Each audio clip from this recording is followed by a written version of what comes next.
বেলা সোদপুর সাই বাবা মন্দিরে আমরা তিনজনে মিলে খুব মজা করেছি, আমি, দিদি আর মা। ওখানকার অ্যাটমসফিয়ারটা খুবই সুন্দর।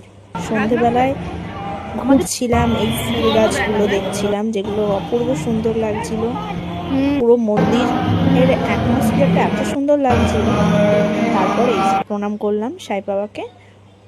তখন যখন আমরা গেছিলাম তখন আরতি হচ্ছিল। আরতিটা এত সুন্দর হচ্ছিল, মন প্রাণ একদম শান্ত হয়ে গেছিল, খুবই ভালো লাগছিল। তো সকাল 6টা থেকে 12:30 আর দুপুর 3টে থেকে রাত 8টা অবধি খোলা থাকে। স্টেশন থেকে অটোটোতে 5 থেকে 6 মিনিট লাগে।